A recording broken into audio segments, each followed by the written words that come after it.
प्रभु का पावन नाम जय गुरुदेव। तो प्रेम से बोलिए जय जय गुरुदेव। सबसे पहले गुरु परिवर्तक परम संत बाबा जय गुरुदेव जी महाराज इनके चरणों में अरबों प्रणाम। ईश्वर भगवान और उनकी दृश्य शक्ति को बोले प्रणाम। साथ ही साथ यहाँ पर उपस्थित दूर दराज से आए हुए साधना शिविर में आए हुए सभी माता पिता भाई बहनों को बड़े प्रेम के साथ जय गुरुदेव।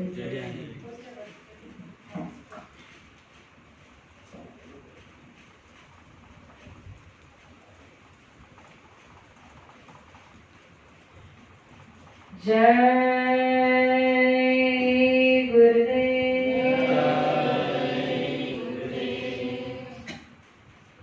आज साधना शिविर का 8 दिन यानी कि समापन का दिन है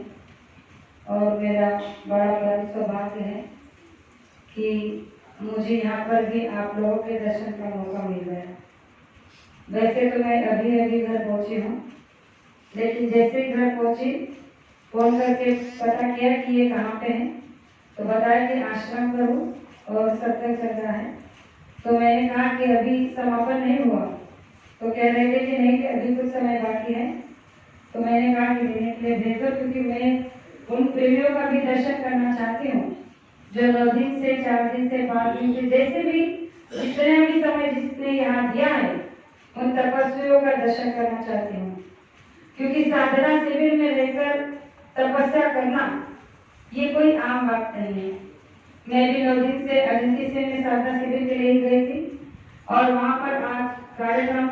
9 बजे ही खत्म हो गया था, इसलिए हम लोग जल्दी घर पहुँच गए। तो ये सब इन्हीं की लीला है कि हमारा मन अगर कहीं पे है, सही जगह पर जाना चाहता है, तो गुरु महाराज समय से हमें वहाँ पहुँचा देते हैं। तो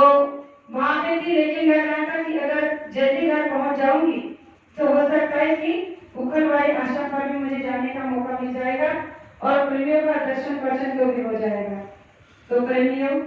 ये साधना शिविर कोई आम बात नहीं होती है।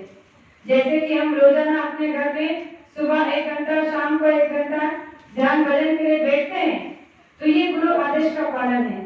गुरु महाराज ने हम आपसे कहा है कि जब तुम्हें नाम का दान मिल चुका है, तो इस नाम के दान को रखने के लिए जो रास्ता आपको मिला है, इस रास्ते पर चलने के लिए ये युक्ति आपको बताई गई है और इसे आपको सुबह शाम रखते रहना है। तो घर पे हम जो दररोज करते हैं, रोज जो साधना करते हैं, ये हमारा नित्य का क्रम है, नित्य कर्म है, इसलिए इसे हमें करना ही होगा। लेकिन साधना शिविर क्यों लगाया जाता है, इस पर गुरु महाराज ने कहा था कि तुम लोग घर पर क्या करते हो कि अगर सुबह तुमने कर लिया या फिर शाम को कर लिया,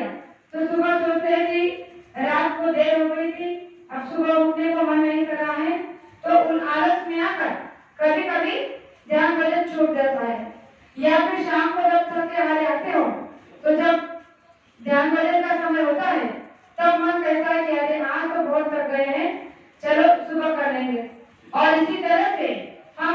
अपने संसार के कामों को बीच में लाकर हमारी साधना को रोक देते हैं, बीच में ही उसका खंडन कर देते हैं और ये एक नहीं कई बार ऐसा हो जाता है और इसीलिए हमारी साधना नहीं बन पाती है।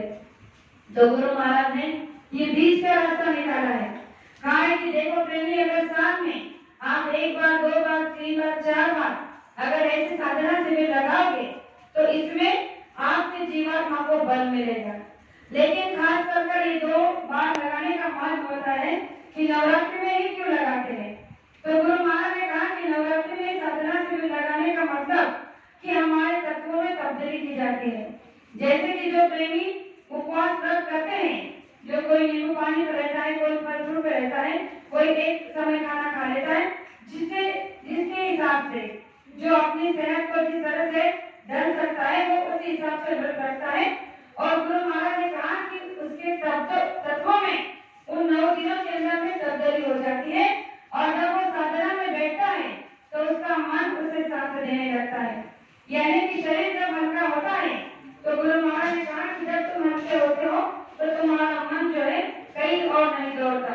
यानी कि पेट अगर खाली रहता है तो सारा ध्यान हमारा एक ही ओर रहता है। इसीलिए गुरु महाराज ने कहा था कि हो सके तो आप ज्यादातर नींबू पानी पर ही व्रत रखना, लेकिन जो बुजुर्ग है, जिसे बीमारी है, या फिर जो इस बात को कर नहीं सकते, उन लोगों के लिए कहा था कि आप एक समय खाना खा सकते हो। तो प्रेमियों, इन 9 दिन के साधना शिविर में हम आप लोगों ने अपनी अपनी तरीके से साधना की है, लेकिन जितना भी समय हमने यहाँ पर दिया है, जिस जगह पर बैठकर आपने साधना को अपना समय दिया है, ये आपको खाली नहीं जाएगा। गुरु महाराज ने कहा कि जिस तरह से भट्टी में सोना डाल दिया जाता है तपने के लिए, और तब तक जब वो बाहर निकल कर आता है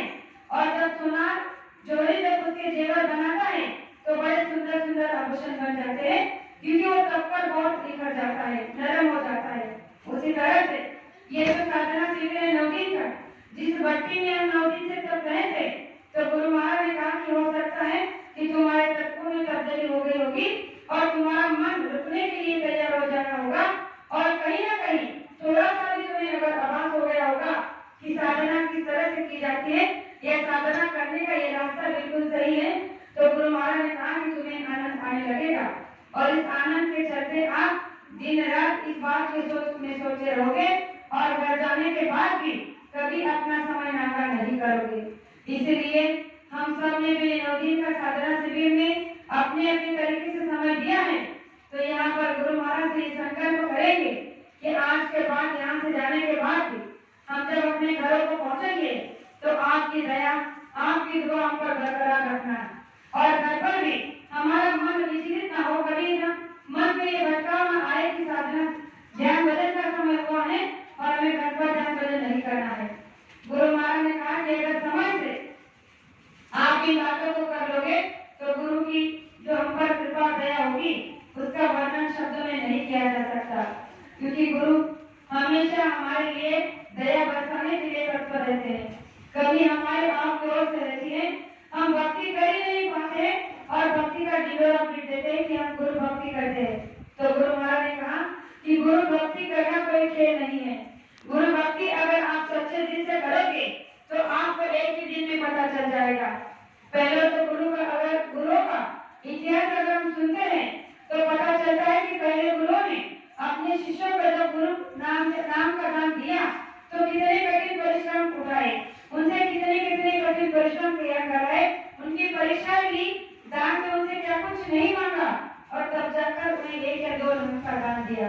लेकिन हमारे गुरु महाराज को देखो, उन्होंने हमसे कुछ नहीं मांगा जरूर है, लेकिन क्या जो आज तक संसार में कभी किसी ने नहीं मांगा, हमारे अवगुणों को मांगकर हमें जो दान का रास्ता दिया है, जो दान की दिशा दी है, वो संसार में आज तक किसी ने किसी को नहीं दी है।